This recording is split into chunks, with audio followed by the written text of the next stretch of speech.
fim, o Comitê de Política do Banco Central, o Copom, reduziu ontem a taxa básica de juros de 13,75% para 12,75%. Esse foi o maior corte desde dezembro de 2003. A medida é para tentar combater o desemprego, a queda nas vendas e na produção industrial. Para saber o reflexo dessa decisão no nosso dia a dia, a gente conversa agora com o economista Hugo Meza Pinto. Boa tarde. Tudo bom, Jornal? Essa foi uma grande redução, apesar das reivindicações. Ontem foi um dia de manifestações em todo o país.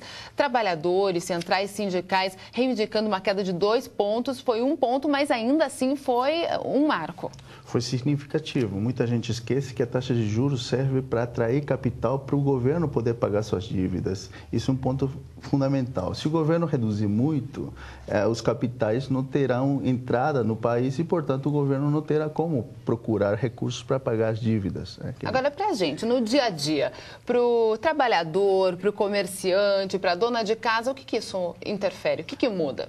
Bom, muita gente pode acreditar, a Selic não tem nada a ver com a minha vida. Muito pelo contrário, a Selic é uma sinalizadora de qual será os juros cobrados pelo mercado financeiro. A taxa Selic interfere em outros juros, juros de cartão de crédito, por exemplo. Por quê? Porque ela sinaliza e ela diz assim: a taxa de juros do mercado é essa. Então, os bancos equacionam suas taxas de juros de cartão de crédito, cheque especial, levando em consideração essa taxa. Quer dizer, não é só esse cálculo direto, mas também entra inadimplência, entra alguns outros cálculos, mas, de qualquer forma, essa taxa serve para sinalizar o que o comércio vai cobrar para o cidadão que vai financiar um carro, que vai comprar uma TV, enfim, que vai usufruir do prazo, do crédito para o seu consumo. Na prática, estimula a economia, faz as pessoas gastarem mais e volta a aquecer a economia que está parada. Esse é o objetivo do governo. Com certeza. O raciocínio é o seguinte: se a taxa de juros estiver muito alta, as pessoas não vão querer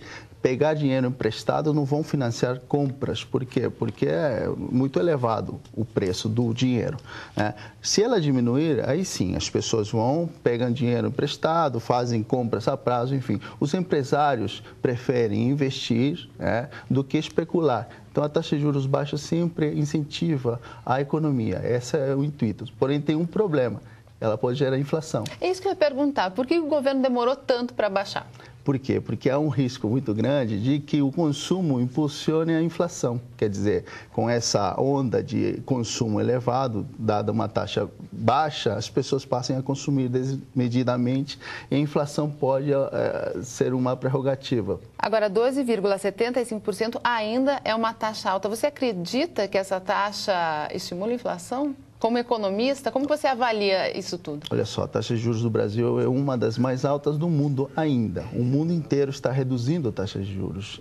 Então, nessa crise financeira, todo mundo pede que a redução seja necessária. Porém, eu acredito que essa redução não pode ser muito extrema também. Porque, por outro lado, temos as contas do governo que precisam ser pagas. E o governo tem que ter uma taxa de juros atrativa para o capital financeiro poder lhe emprestar esse dinheiro. O dinheiro que hoje está escasso nessa crise financeira internacional. Agora, a próxima reunião vem daqui a quanto tempo? 45 dias. 45 dias. Deve reduzir ainda mais a taxa de juros? Pelas perspectivas, pelo que o próprio ministro tem comentado? Há uma pressão política muito forte, principalmente do próprio governo. Porém, não esqueçamos que o Banco Central tem uma certa autonomia. Por quê? Porque a missão principal do Banco Central é controlar a inflação.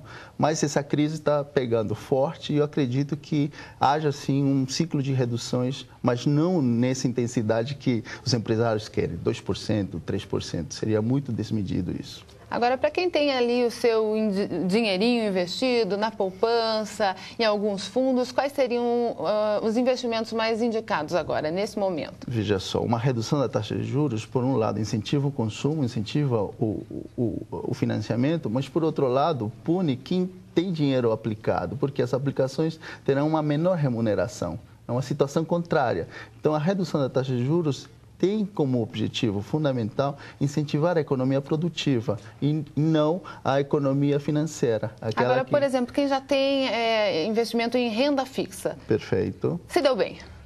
Se deu bem até um certo ponto. Porque o papel fica mais valorizado. Com certeza, se ele financiou por um longo período, né, uma taxa de juros alta, o seu rendimento vai continuar. Mas eu acredito que as novas aplicações tenham também essa repercussão, uma redução na remuneração. Agora, essa é a economia macro do Brasil, do governo, mas a pessoa também tem que cuidar da sua economia doméstica. Nesse momento de crise, dificuldade, muito desemprego, o que um economista dá de dica para quem quer fazer a sua continha e deixar tudo na ponta do lápis certinho em casa? Primeira coisa, faça uma planilha de gastos, corte todos os supérfluos. Isso é fundamental.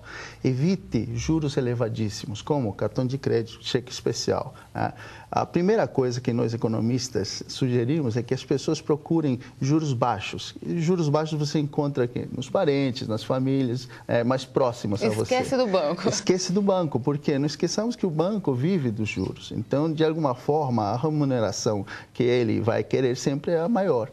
Então, nesse sentido, evitando o consumo supérfluo, apesar do governo incentivar o consumo para não termos desemprego, enfim, o consumo consciente é fundamental. Esse consumo consciente tem que ser levado a todas as camadas sociais, inclusive para as crianças. Eu acho que a educação financeira é um pedido muito forte que nós economistas deveremos fazer para as próximas gerações. As crianças não aprendem como economizar, como tratar do dinheiro dos pais, né? Por quê? Porque essas futuras gerações farão com que o país cresça ou não. Dependendo... A gente sempre repete essas dicas de colocar na ponta do lápis, no papel. Não é novidade até para ninguém, mas o problema é que ninguém coloca em prática.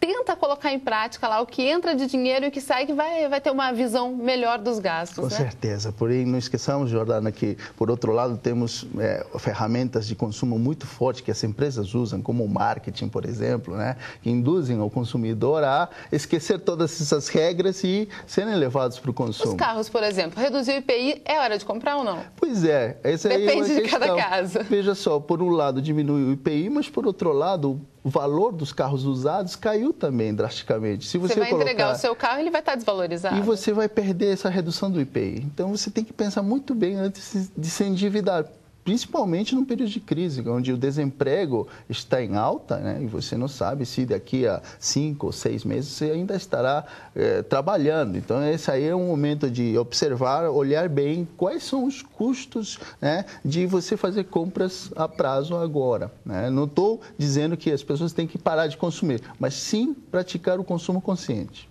Tá certo. Muito obrigada pelas dicas. Nada. Obrigada, boa tarde.